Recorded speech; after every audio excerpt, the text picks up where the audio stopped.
Balandia, micro du pasteur Bobo. Topesibilo Mbote, partout vous êtes à travers le monde. Bakamboyo, Bakamboyo, Zabatata, Isa, MPBTV Gospel, Good Morning Jesus, Isa Rabino Moko, Babi très suivi partout à travers le monde. Meilleur de la diaspora. Number 1. Tanga mi balé la diaspora, tanga mi balé bongoloba. Makamboyo Zabatata, tout la bien solo là. Makamboyo, Ezali, Opesi Mwamwa Boy. Lelo, n'a pas un très spécial là. Très spécial là, Nzamba Bengaye. Autola Misala Moulili. Mais tout fan dans nous. Dans Wamba, il y a fan dans Wamba, mon père, il y a fan dans mon passe dans mon tableau. Ezali, tableau, elle est au combat, comme elle est le bélé, Makamboyo Zabatata. Matata, en tout cas, tout ça la bien solo là. Malgré mon clésaire, on n'ingala, la guerre de l'Ukraine, la catastrophe par-ci par-là, les dégâts par-ci par-là, Nzambaza Rosala, Bolingo Nzambe Zali, Nzambaza Bolingo, et Mikolo avec des confinements, l'église de Banozonga, pasteur Kanga Motema, l'église de Rozonga, n'était avant Covid, Kanga Motema, Tambo la vérité, Bangalo Nzambe, Nzambe de Salaga, et Mikolo, l'église de nombre de vues, et Zokosa. Église a un nombre de vues, et ça dans la Bible de solo là, Ezali micro du pasteur Bobo. La raison tellement mon père n'a tout solo là, tout développé. Bah sujet est belé. Bah sujet belé, mais on a pas entre parenthèses. Bah sujet est belé. Je vois avant la bande la rose quelques sujets moi à deux toi et me coucher avant ton compte à solo présent. Ton compte à solo pour aller l'eau, tableau et Osania, tableau et Olobalini. Et puis, Makamboyo Zamatata. Bon, Zamba Bolingo. Dans le bin, Nzambe, on a partout Zadi, Kolanda Bambongo, Kolanda Bissenga Mokilité, Solandi Bambongo, Olandi Bissenga Mokili, au risque Olia Niei, Pisa pose un bongo, Olia Niei pose un succès, Olia Niei, au risque peut, on s'est retrouvé, mon takada d'internet, pose un bongo, pour appeler ça un bongo, Bagoko Sapeo, Batoubalingi vie facile, Batoubalingi vie facile, Pisa, Mokili baby. Mon clésaire au bébé, Batou Balingi via facile, Makamboyo, Eza Matata, Makamboyo, et les gagas la micro du passé. Bon, n'a pas mon père, tout le temps, solo, n'a pas mon père, mon place Zaola, Yewola, Azaro pousse la malé, Malembe, Yewola, Azaro pousse la malé, Malembe, tout le monde, mon père, la bisu à pourquoi les lots, tout solo la pesa, tout solo la, ma solo, tout la ma solo, Bédère, Solo là, mon tourné Rosala, question Rosala, question la belle Rosala. Tout solo, I was a gospel, I was a good morning Jesus, Makamboyo, Eza, Matata.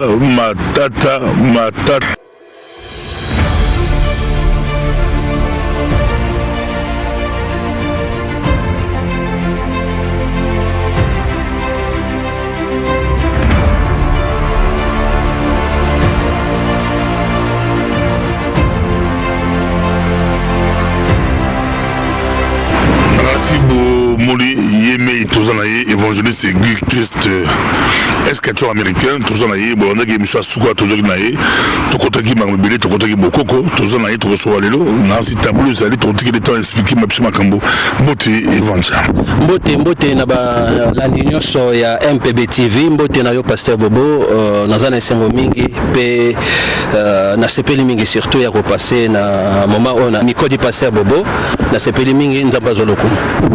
Depuis la dernière émission, au petit monsieur, la question belée, la réponse moquée, tout le monde la couronne, monsieur, la chrétien, qui couronne les apôtres de Jésus, la Christ, tout le monde la lola, couronne, et non, on soit les couronne, il y a déjà la couronne, il confirme que maman Zambotique, non? Mais ce qui n'a lati couronne, et outil la Bible, parce que les sabiso, Yesu, avandi na ngwende na ye, c'est-à-dire, Azaro, c'est représenté en étant le roi des rois. Symbole ya couronne ezali symbole ya royauté, ezali symbole ya pouvoir. Voilà, les lots on a découvrir ezali réellement identité nanga en tant que le roi des rois, les seigneurs des seigneurs, en tant que la parole faite chère, et voilà, dans la couronne. nazana yo fona longolo ba l'union babi longolo ba l'union pour mon bien na longolo ba l'union ça pose dans mon bien na boyo ozo mo libente pasta bobo ozo mo libente olobi identité na yo donc identité à Bokristo oboki yango la identité à Bokoko et de banini identité à Bokoko. En fait le problème nanga eza Bokoko te problème nanga ezali centre. Parce que tant que tozolo bake toza ba serviteur ya Nzambe azali l'énergie vitale oyo avandi na centre. Alors tozali na Yesu pe tozali na Christ. L'objectif topé o ezali mission ezali ya ko quitter la dimension de Jésus pour na komata na dimension ya Christ. Na nzela ya dimension ya Christ nde na comprendre l'identité nanga parce que tout ce que nous faisons nous pasteurs quand na église en réalité ça n'a rien à voir na les plans de Dieu, ça n'a rien à voir na mission de Dieu. Yango ngai na comprendre ezali identité nanga na mission authentique selon ndenge ba koko na biso ba peselaka ba présentaka la cosmogonie parce que toyebika ke mindele nde mutu ba yana cosmogonie ba présenter biso les concepts o ezali ya création mais to rendre compte que bandanye na bakoko na biso lokola na s'identifier na découvrir nini o bakoko na biso ba lobaka et na se sentir que na recouvrir la vie et voilà na reprendre des topés na arracher aux ali pouvoir na ngata tozomona symbole ya couronne. Le temps, la question de Moulay, le temps, dans le tableau, dans mon bêtiste, le président Moussou, dans mon cravate, dans mon moi, bon, c'est mon diable, la personne, le micro, expliquer sur moi quelques minutes, le balcon, on a besoin de fin de calme, dans une mobile qui l'a dans la pour la bokebi, la personne. Nous avons le comme Naza Lukubika, Guy Christ, toujours, Naza Moussali Nzambe, Naza chrétien décolonisé. Nazali sous chrétien colonisé. Pourquoi chrétien colonisé, na chrétien décolonisé? La différence est que chrétien colonisé et outi na esclavage. Mindele ba yela ki biso Bible ba rendre biso ba esclave. Kaka mateya oya biso concept oyo ba koko na biso ba présenter la création, ba présenter Dieu. Bango ba jui yango ba boko ba bongoli yango, c'est-à-dire Mundele a vécu en Afrique avant 14e siècle. Donc azala déjà azwa connaissance à yekoli un moment donné sikoyo alakisi face na ye abomi ba koko na biso parce que bazala qui déjà trahi abomi ba koko na biso et voilà a imposé biso Bible tango totanga Bible totanga ngona ignorance parce que ezolobela biso mais ba diaboliser biso ba détruire biso boyoka keta baloba bana Israël la malédiction ya Cam tout ça eza biso ba noir. Donc de Genèse à l'Apocalypse Bible ezolobela biso mais d'une manière oyo ya destruction na biso moko tozote ya yango et consciemment selon o ezali l'être et non selon l'esprit. Or source yango neza important to loba toujours likambo nyonso il faut to bandana source. Voilà, je suis là pour na présenter source selon ba koko na biso ndenge ba présenter ki yango et naza ko se baser kaka na ba koko na biso te mais naza ko se baser aussi na révélation en étant Dieu oyo na recouvrir identité nanga na recouvrir oyo ezali vie nanga. Donc on a commis réellement libre, on a commis capable de penser par moi-même, on a commis capable de présenter oyo ezali penser ya Nzambe selon oyo azo transmettre nga et non selon ba dogme moko boye oyo bato batieli bino bato ngona ni mundele atie alobi te il faut tambola boye. Malgré Bible tozo tambola na Bible, malgré Yesu tozo tambola na Yesu mais tozo souffrir, tozo dominer, tozo ba esclave. Donc il y a quelque chose qui ne va pas. Alors l'évangile ezali question il y a qu'on renouveler l'intelligence. Voilà, on a renouvelé l'intelligence parce que un homme de Dieu doit être chercheur. Il faut qu'on look, il faut qu'on analyse. Balobi ne méprisez pas la prophétie, mais examinez toutes les choses et retenez ce qui est bon. Mais malheureusement, biso ba pasteur to examine akate parce que toza sous les dogmes. Omoni yangonga isikoyo na comprendre nyonso wana pasi souffrance ya peuple nanga na lobi non na ko continuer na ignorance oyo te. Il faut na présenter oyo ba koko na biso batika héritage oyo ya biso eza nango wana mais système ya christianisme au mondela imposa aboya toyeba même le passé. Or le passé c'est la vie, le passé nem ça la identité ya un peuple. Mondela za akona passé na na histoire ne topé ba juif. Total la réalité oyo sur la création de Dieu. Comment Dieu a créé le monde. Le péché n'a jamais existé. Péché existait dans notre Adam et Ève existait c'est là bako na biso. Donc nzete nyonso ezalaka na racine nango nde toomona banzete boye ezovivre à travers baracine mais biso bapeuple congolais bapeuple africain tovivwaka sans baracine yango moyen toproduire bafruit eza te moyen to réussir to se développer eza te bato oyo nga aza na mboka po to mondela priaka te eloko moko te concept ya nzambe elobela bango rien bayebi pardon te rien mais bazo évoluer bazo se développer mais il faut quand même to se réveiller to comprendre que non makambo oyo eza compliqué parce que bango baya nango mais bango bakipa yango te ezaka mpona biso toza arnaqué tout simplement nalingi na présenter cette réalité oyo babengi yango schéma énergétique ezali schéma d'évolution énergétique vitale. Ça parle de la création. Donc ezali création. Ça parle de la création. Nous avons présenté la création sous le schéma d'évolution énergétique vitale. Oyo ba koko na biso baloba. Boko remarquer que makambo na koloba ba oyo ba yebi Bible. Ezana ngo kaka na Bible. Boko se retrouver mais ba koda yango na biko ta la Bible lisusu te na misu o ezali ya un pasteur ou un chrétien colonisé. Mais un pasteur décolonisé, c'est-à-dire faut autant la Bible na lisu décolonisé. Awa tozali na présence ya nzambe vandi awa au centre ezali noir point oyo bozomona to pe na ko grandir yango point oyo ezali noir donc nzambe avandi au centre na centre ezali noir eli kolakisa la force vitale na ta bakoko na biso noir ezalaki symbole ya la vie noir la couleur noire tandis que la couleur blanc ezali symbole ya la mort voilà tango mona mutu so akufi balatisake pembe balatisake noir te symbole ya la vie o ezali noir yango mona ka ba pasteur ba prêtre ba moine c'est-à-dire même monde o ezali ya cinéma ba star monde politique balataka toujours noir parce que couleur noire ezali ko symboliser la force vitale. Couleur noire ezo protéger mutu contre ba attaque ezali cosmique. C'est-à-dire bon dommage ezama kambo na lo ba ke biso ba chrétien to yebi akete na kombo na Yesu mais kombo na Yesu ezali langage moko littéraire, ezali langage moko codé. Donc nyonso to comprendre ngo awa. Alors awa tozomona ron oyo tokoki ko nommer yango éternité.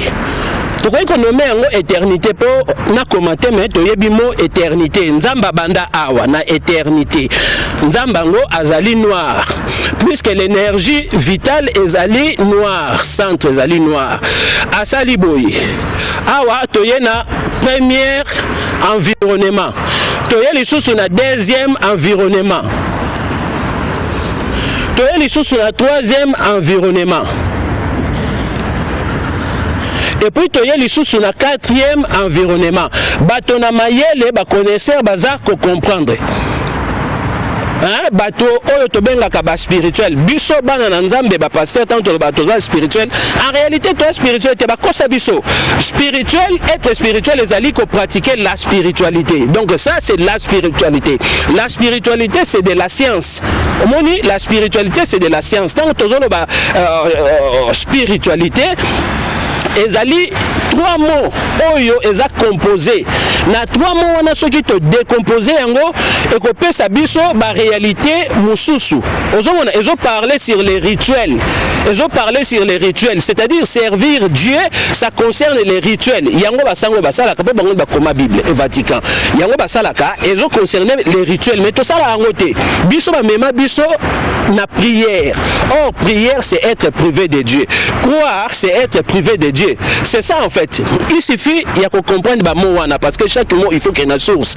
Awa pour identifier un auto oté ya malam ozala un bon prédicateur. Il faut y avoir définition à chaque mot, source toté ya kango déjà que non likamonion sont même la délivrance, il faut qu'il y ait une source. Source yango nzamba banda awa. Et loko nini nzamba sala. Oyo ezali schéma il y a évolution énergétique vitale. Ezali na 4 environnements énergétiques vitales. 4 environnements oyo eza ba dimension moko oyo permetaki ke Nzambe il faut akita na niveau ya centre pour et permettre ye à créer. Bon, ce n'est pas la création. Ba koko na biso bazalaki koloba engendrer. Nzambe a créé, mais Nzambe agendra. Omoni la création ezali en dehors de Dieu, mais avoir engendré ezali, c'est-à-dire yo moko on se dupliquer. Et ça le grand de botaka. To créaka bana biso te, mais to duplicaka, to se duplicaka. O bazolo bana biso na Bible na Jean chapitre na Genèse chapitre 1:26. Balobi Nzambe akeli moto na image pe na ressemblance na ye, c'est-à-dire Nzambe se duplika. Nzambe na centre azalaki awa abandi awa ezalaki babengi yango kao.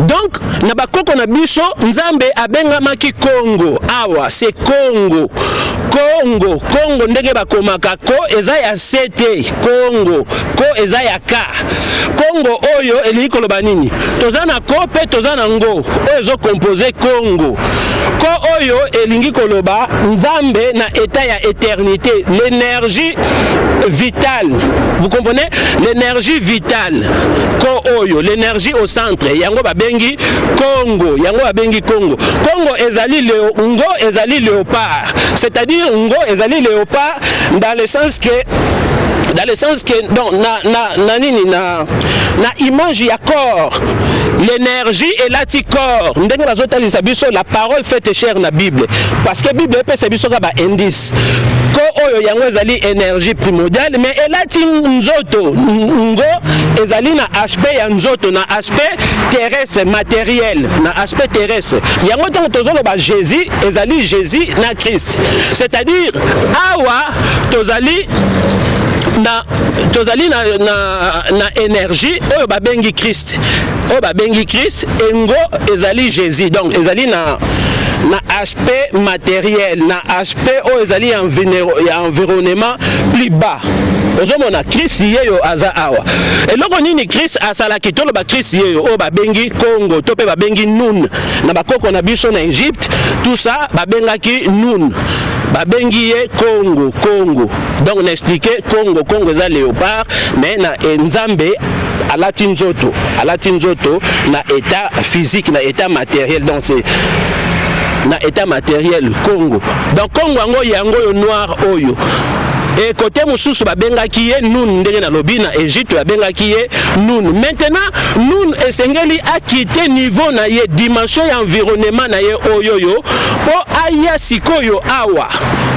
Aya sikoyo na première awa wana environnement eza lokola Congo ko oyo énergie et yena ko et yena ngo, le fait ko yena ngo à perdre o ezali potentialité moko na ye moko bogo, à perdre o ezali énergétique, dimension énergétique moko boy à perdre ngo. Pourquoi esengela ki à perdre ngo? Esengela ka sala bongo po et permettre ye à créer, à établir toutes les choses, tout ce que nous voyons.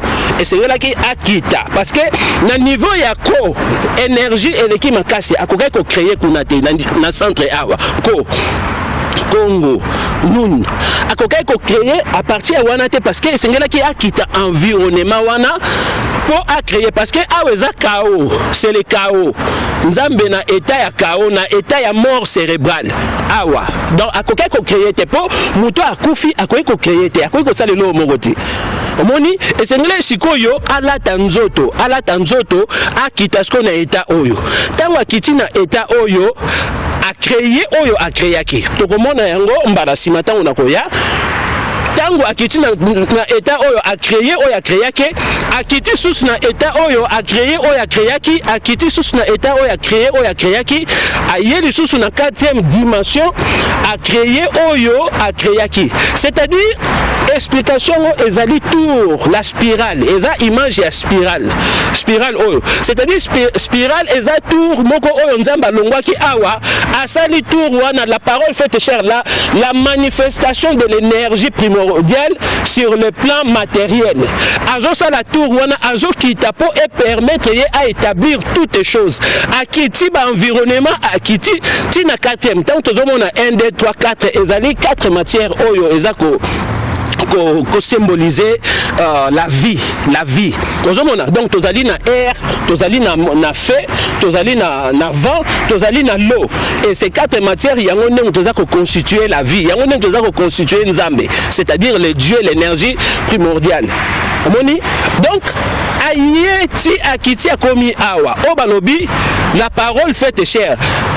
D'où vient les soumou, les péchés? Le fait qu'il y a quitté trône naïe, awa na Congo, le fait qu'il y a quitté trône naïe, aïe a quitté a commis na niveau oyo ya terre, na 4e dimension terre. Tant a commis awa terre, ils ont symbolisé les soumou. Mundele n'aime ta kosibiso passé bobo. A kosibiso que Moutounion so a péché qui à travers Adam et Ève ba exister na bangote bazana na bangote omoni eza ba langage moko littéraire. Donc le fait ya ko quitter awa à perdre et à lokola à se dépouiller eza lokola à se décomposer à se dépouiller à perdre l'état naie o ezali ya centre. Le fait ya ko quitter centre yango nde ba bengi lisumu omoni yango nde mutabengi lisumu parce que na moment wana azali susu na état ya pouvoir na ye ya centre te na état ya pouvoir primordial te yango ba ole barabiso Yesu wana tango ye eza l'énergie oyo yo Congo et latin nzoto et ye na mokili esali tour oyo yo aza ko kita na niveau pour et permettre ye à créer eza éternité na kao bon ya aza ko kufa awa et suka nango azonga ki pena okende penza mbangu mbala moko suka nango esengela lisusu asala tour oyo azonga na centre awa ndenge to mona ki Yesu ayaki aleki na croix n'a jamais existé mais ça ba langage moko littéraire mystère nango yango oyo mundele abombe la bino menga lukubika na eko bimisa bino yango oyo bakoko na biso ba établira parce que mundele azuika oyo bakoko na biso yango wana akoseli biso toza condamné toza na Yesu to na Bible mais to souffrir to mona makamyo so normal on ne sait pas passer par nous-mêmes parce que toza ba chrétien toza ba citoyen du ciel et bango ba ozwa tout c'est ça l'enjeu. Yesu tangwa ye aleki na croix. Aleki na croix. C'est-à-dire koleka na croix na eleki koloba nini? Aye esengela ba boma ye esengela ba sala nyonso o basala kiye mais esengela ki sikoyo azonga neti kokende na croix na ekulusu awa siko ezali ekulusu. Rappelez-vous to lo bagape to te yakanini na ekulusu ndesika Yesu alonga ki nyonso tout était accompli sur la croix awa. Donc le fait ya kozonga na ngo et voir même nous les pasteurs tango to te yaka nini la croix ezo symboliser l'addition entre Dieu et l'homme. N'est-ce pas? Yango wana Yesu image ya centre yango de quoi il faut zonga na centre. Donc likambo nyonso bandaka na centre pe suka na centre yango babi lolenge ya matela ki lolenge pe akokitela parce que eza mystère ya centre et lisumu et botami to bengango lisumu parce que ndenge to mesana lisumu mais pas ya nzambe eza lisumu te bomoni eza lisumu te nzambe nemta keli la lumière et les ténèbres to lo babongo mais c'est engendré nzambe nemta établir nyonso pas ya nzambe mabe zate malamu pe zate pas ya nzambe ya bakoko na biso omoni parce que ba créaki ba mona ki concept cosmogonie oyo nzambe a révélé ki bango ba moni yango pe ba établir yango lisumu ezala te nyonso ezali malamu pa ya nzambe yango pe Bible lo ba na création nyonso ezala ki bon tout ça na création nyonso ezala ki bon donc nzambe asala eloko mabe te na lumière na ténèbres nyonso ezali bien pa ya nzambe donc mabe ezala nango te pe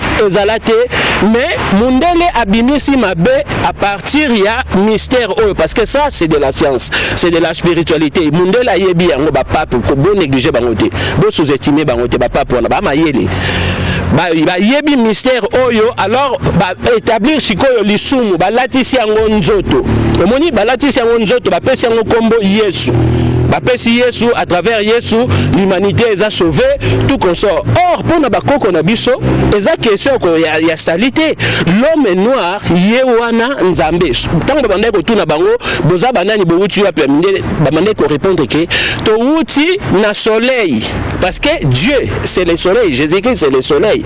Or le soleil wana nzambe ya Égypte. Donc tous autres nzambe na biso ka banzambe na biso ba noir mais sous couvert o ezali système ya mundele. Voilà, to ko za la bénité. Pourquoi? Parce que énergie vitale wana nyonso bango ba utiliser toile na biso c'est l'énergie. Nyonso biso tozo sala ezo ya pa na biso te ezo kende pa na bango. Omoni pa na bango. Pa na bango siko ekomi égrégore. Égrégore parce que bango bazana nzambe te. Mundele azana nzambe te. Rappelez-vous lelo temps mundela zolo bake te biso so toile africain biso so to uti na Afrique mutu mundele abimi na mutu mwindo sikonga so nazo expliquer mystère oyo nga lukubika nazo expliquer mystère oyo bomi tout na sivo la question nzambe oyo mundele a présenté biso comme Yesu awuti wapi awuti wapi Yesu ya Israël menga nazo bisa bino ke Yesu ngo eza mystère oyo balati sango nzoto babengango la parole faite chair le fait que nzambe a quitté trône na ye na centre yango nde alati nzoto c'est-à-dire démarche oyo l'évolution oyo yango nde babengi la parole faite chair a eu forme moko boye plus bas ya environnement pour permettre ye à établir toutes choses a perdaki bonzambe na ye la dimension énergétique na ye à centre yango nde ebengami lisumu yango nde ebengami péché le fait que mutu awuti na nzambe mutu ngo nani ezali l'homme noir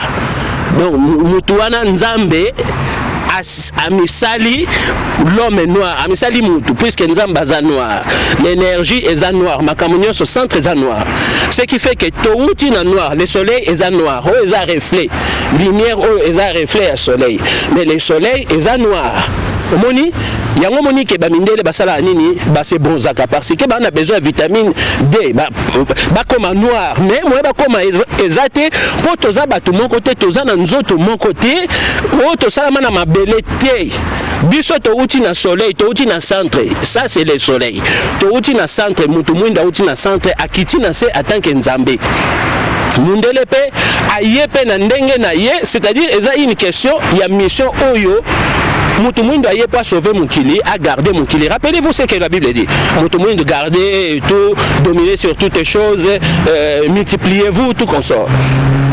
Yango biso to se multipliera parce que to uti na soleil to za ba énergie vitale mais mundele azo vivre à travers biso à travers énergie na biso yango moni ke sengele kaka ke ba manipuler o ezali ba koko na biso po ba réussir biso ba vivre à travers énergie na biso tango nyonso biso to sambela na système a mundele na concept a mundele to zo tinda ba énergie na biso pa na bango c'est-à-dire ba dépouiller biso po ba yebi mystère oyo biso ba o to za banzambe ne ba dépouiller biso ba koko na biso ba vivaki attaque banzambe bazala ko lobake bazala banzambe ba soleil Baouti na ciel. Rappelez-vous tant que dans la Bible, la parole faite chair, le pain de vie qui est descendu du ciel. Tout ça, ça vient de nous. Et vous la langue nabiso, la langue nabiso, la langue moko vraiment très prophétique et bah établira qu'il y a son mondele à Bongoli. Tant que tu as mo ane zala étrangeté.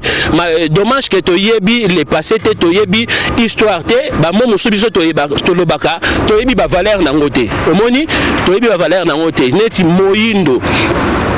Moyindo c'est aussi moyindo yeyo moyindo a se manifesté dans l'environnement oyo évolution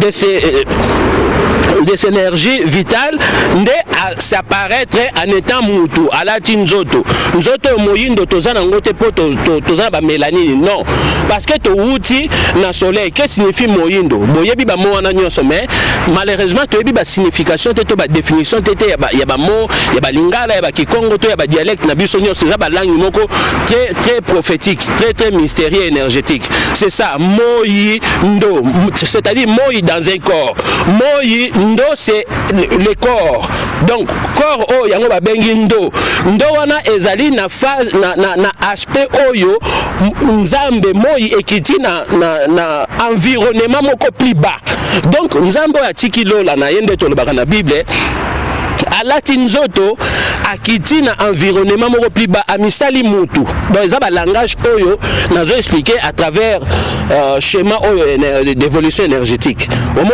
Donc, moi, dans un corps, voilà, balobi, la parole faite chair. Nzambe à latinzoto. Et la Bible, balobi, que tozali ba membre ya corps du Christ et que le Saint-Esprit avanda kakati na biso. Yango wana moyindo. Voyez-vous, c'est ça en fait. Il y a tant de choses, mais pour aujourd'hui, nous comprendre le mystère et la création, la parole faite chair, l'évolution, l'énergétique. Donc, bisoba noir, tous on a besoin de il y a que ça la processus oyoyo poto zonga na centre poto za déjà bas soleil, c'est-à-dire que tu as besoin de repentance. Le fait il y a que ça la processus il y a que quitter centre il y a ngonde ba bengi lisumu siko il faut que tu na processus et repentance pour ozonga to lo ba bien que si quelqu'un est en Christ, elle est devenue une nouvelle créature et les choses passées, les choses anciennes, pardon, est passé, les choses nouvelles, il y a un moutou et qu'il y a. Or, il y a un processus pour les choses nouvelles et il y a. C'est-à-dire, il faut quitter l'étape, il y a Jésus, il y a Nzoto, pour Ozonga, il y a un centre, une dimension, il y a Christ. C'est ça. Mais tandis que Bissoba Noir, tu as déjà Christ. Tu as découvrir l'identité, recouvrir la vie. Nous découvrir l'identité, recouvrir la vie, que nous avons besoin de repentance, nous avons péché, nous avons condamné na péché, ni ba descendance nangai, tout ça. Non. Mais nous sommes les alliés complot à mondele, la malédiction des cam, tout consort, c'est-à-dire tout souffrir, tout ça maudit, mais wapi Christ oyo à Kangole Biso. Tout ça là en réalité, tout ça na ignorance. Voilà tout comme on a changement, l'évolution zate, ba peuple mususu ba na yesute, ba chinois, ba indien, ba yamba yesute, mais baza développé, baza puissant, baza dirigé, baza commandé, ne mona mondele makambo yesu zala na ngote. Et voilà, tous à pauvres, tous à dominé, à servi.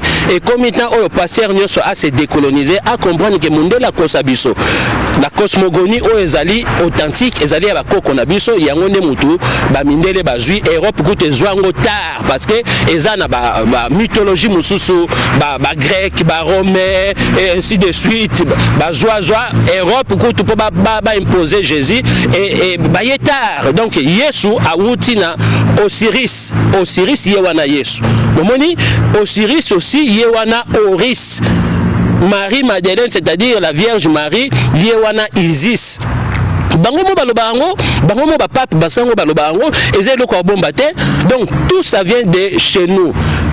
Nazongeli lisusu mpona beta sete mundele na moment oyo azotinga mabiso so toza ba africain bolanda ba video wana biso toza ba africain to uti na moyindo to uti na ba africain siko nzambo bango ba présenter biso sambela nzambo ngwa uti wapi nyoso biso to bimisa comme révélation la Bible eza mensonge eza manipulation parce que tozo sala yango to développer ba prédication na biso sur base o ezali ya mensonge ya Vatican. C'est ça en fait. Donc et même biso nulle part peut okende nulle part.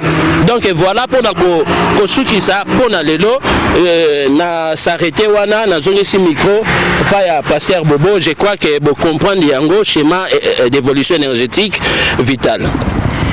A toi to landela bo kebi to treke lo ba pizza lo ba la bo la bo ke ba to ba landa yo ndolanga Manhattan apôtre Manhattan la Italie Hollande la pizza mbote na treke tamba landa yo pizza balanda yo na moindo namla ki na Lyon la kingo olongo Lyon le tie kulus. Non, oyo eza ekulusu te, oyo eza croix anko ya Égypte. Bomoni Égypte ba diabolisant entre-temps, makambo nyonso eza na Bible eza ya ba égyptien, eza ya biso ba noir. Égypte ezali un mot codé yango neng baza ko identifier Afrique. Baloba Afrique te baloba Égypte to Inde. Omoni bazui ba connaissance na biso et puis ba diabolisant. Eza na croix oyo anko, croix ya la vie. Bobeta na internet ba komi ba mondela comment anke ça n'a rien à voir. Anko c'est la vie. Croix à la vie oyo yango nem tu ba créer croix à la mort oyo ya ikulusu ya Yesu. Croix à la mort, waneza croix à la mort, mais croix à la vie yango. Dimanche on sera là. Dimanche biso toza na niveau oyo ezali ya ndako parce que depuis ba Covid, tous un problème il y a salle, ce qui fait que tous un niveau ya ndako et na niveau ya réseaux sociaux au moni balingi divertissement bato ba ya ko distraire bango tango ote ya no normal selon Mundele oza na problème te menga lokwa na ya ko libérer peuple nazo ya ko pesa connaissance lelo oyo YouTube a bloqué ngai voire même ezali quand je fais les lives donc visibilité on compte la visibilité ba dimina kayango na 100 personnes même 1000 personnes ba Hollande mais ba tsalem susu 3 personnes tout ça quelque chose ba abonnés bazalaki 98 000 lelo na tikali na 52 000 abonnés 52 000 na Lukubika TV donc na nzela ezali ya réseaux sociaux batebele bazolanda ngai et voilà et en attendant tozana ndako tokoka kozwa salle pe to continuer ezali musala ya nzambe ndimo ebisinga ozo baka cosmogoni et bani po français te bo ngala cosmogoni ezoloba concept ya création moni toyebi lingala te parce que Mundela mema biso déjà en français na ki Mundele nyoso tokoma lo balem so lingala komana ba mot ya français cosmogonie eza concept ya création c'est-à-dire concept oyo n'habite lolenge oyo nzamba salela nyonso yango bakoko na biso ba présentaki na mokili bakoko na biso ba comment nyonso pe ba faire passer qui message na voix orale donc cosmogonie ezali concept to lolenge oyo nzamba kelela nyonso soki tozaboye to mona banzete makambo nyonso nzamba révéla yango na bakoko na biso yango nde bakoma yango nde na nzela ya makomi ya bakoko na biso Mundele azwa abongoli yango ateli biso na Bible akode nyonso na c'est ça la cosmogonie na kota ba chrétien o tikango peu ba scandale teto on dit Christelle mon amour Christelle on doit ça vraiment bozo ba c'est ça aucune biso te pour kota mo ba scandale de gebele to kota la Bible vraiment calme vraiment ça passe eza situation moko ya passe Christelle Gambela za mwana nga na pesi mon frère Atanas Mbote papa ya Christelle na maman Annie na pesi bino Mbote bene ah oui bon bien sûr vraiment c'est de la famille hein. Christelle azamwa na moko mokie azokola kati na église azoyembela nzambe moyembi munene depuis bomwana nzamba azali ko utiliser makasi bomoni musala ya nzambe za toujours na ko bundisa nzamba bundisaka o ezali ba étoile mais za question na biso ya kosunga bana na biso de façon que ba s'en sortir surtout na makabo oyo bazana ngo za vraiment très important mais au suite aujourd'hui o tikolo oyo omoni tango tozo expliquer centre source il faut tozongaka toujours na source ya bakoko na biso oyo ezali elateli na biso bayindo c'est-à-dire selon notre coutume ozali lelo oyo tokoma ba costume tokoma ba wana Mundele mais biso tolataka ba teni na biso yango nde mutu ezo permettre biso tozala connecter na Dieu mère parce que pas na biso pas ba koko na biso nzamba zali papa te nzamba zali mwasi c'est une question ya culture o ezali matriarcat to pe société matriarcat nzamba azali mwasi yango moni na Afrique mwasi mutu aza élevé bon même na Europe mais ba étouffa mwasi parce que bango ba établira patriarcat donc na biso ba matriarcat toza na culture na biso tolataka na ndenge ya bokoko na biso yango ni mtezo permettre parce que tout énergétique yango ni mtezo permettre biso toza na vie yango ni mtezo permettre biso to se connecter na bakoko na biso na banzambe na biso c'est très important il faut tozonga na source là mona ki présent ya Ghana Nana Ado Akufo quelque chose comme ça azala kolata boye au monde appelé tapis rouge lipapa ya cuir tout ça lati penza na ndenge penzo ezali ya continue na biso mais tango kaka aye na France pas Macron à défendre l'Afrique azalaki vraiment un papa patriotique hein? Mais tango kaka à défendre l'Africain alobi coopération na biso na mindele na France eza ko enrichir kaka France eza ko appauvrir biso a coinça Macron. Après 3 jours, une semaine, il va sombier. Les lois comme nous, cravate, nous costume, tout ça, d'office déjà, avant d'aller bayesu, nous allons toujours coller ta bouille, nous allons ta boubou, bazin, nous allons coller ta oezali, blouson. Maintenant, on a eu dans les seigneurs, et comme on a un costume, il y a un tout tenir à Bonzambé parce que c'est l'Europe. Donc il faut tout quitter dans l'Europe, oh yo yo, tout se connecter aux ezali, n'a pas énergie, oh yabiso, n'a pas coco yabiso, il y a un même de ça qui va respecter biso. So yo zola tana ki Mundele, ozole ki Mundele Mundele, Nzambe ya Kimundele, Makamnyonso ya Kimundele, comment Mundele a respecté yo? Donc, oza zoba Mundele a kozala toujours na pouvoir wana ya ko dominer l'homme noir. Et loko ebo mabiso yango wana il faut tous consommer nyonso ya biso to lata biso moko pour tous se déconnecter na ba énergie négative wana o Mundele a connecter biso. Parce que évangile azongoli kiste bokoko yo yim tabagwa oti gwa oli pala yesu lelo yo bokisi yesu na biso to bagi ozongoli gwa gwa eza nini gwa eza bokoko na biso yango babengi gwa, c'est-à-dire mindele ba utilisaka bokoko na biso tala ba pyramide passer bobo tala ba franc-maçonnerie dernièrement on tenté sur la franc-maçonnerie ba pyramide ba triangle nyonso neza biso ba égyptien mais to yebi ba valeur nango te to yebi ba signification nango te lelo mundele nem ta utiliser ngo makambo nyonso biso to mona gwa yango ne mundele utiliser ngo mundele aza puissant en fait ndenge na lobi ke pa ya nzambe mabe ezate malamu pe ezate nyonso wana eza ba force vitale mais elingi ko bate que chose na connaissance ba force vitale wana yo sala mabe o banda boma batu o banda ko détruire ba vie ya batu non ozomona parce que jugement ekozala jugement ekozala ya Osiris c'est ça donc nyonso neza na ba force kati ya nzambe mais tant on a utilisé ki ba science ce sont des sciences tant on a utilisé ki yango ba kosa ki penga pe na Mundele omoni na kosa lango na ignorance na ndenge ya mabe mais lelo na comprendre ngo donc mabe na malamu o to benga mabe eza noka bonzambe mais Mundele ne mutatali biso ke oyo mabe oyo malamu mais pas ba koko na biso ezalaki te ko oyo mabe oyo malamu non nyonso eza bonzambe donc ezali ba loi o ezali ya nature o esengi moto a respecter okoki ko utiliser ba énergie ba force wana mais non na ndenge ya mabe te mais na ndenge ya malamu pona ko protéger mutu pona ko épargner mutu na danger pona ko sala likambo boy c'est très important donc eza nango gwate naza toujours kati na bonzambe c'est-à-dire sikoyo nde vrai bonzambe naza capable o ezali ya ko aider bandeko na biso na ndenge ya bien lelo par rapport ndenge nazalaki liboso ko détruire o ezali na nzela ya ignorance yozo kanisa neti ko sala malamu o sala mabe mais lelo lokwa na zui connaissance donc na ko aider bandeko nyonso bana ba problème o ezali ko botaka te oza na problème songolo na nzela ya science na biso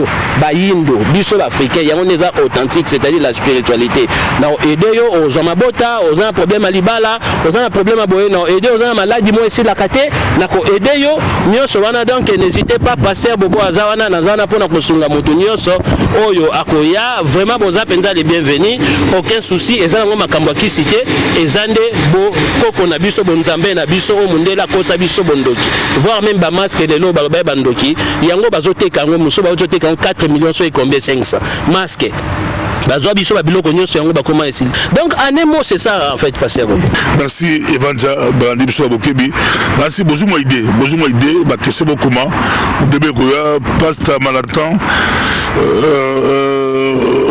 yeza mutu ya Torah Olandi oyoki nazo bonsa terre débat la bilo to bonsa terre débat merci d'être bobali prochainement merci homme de Dieu ba question est belle mais prochainement d'être bonali prochainement merci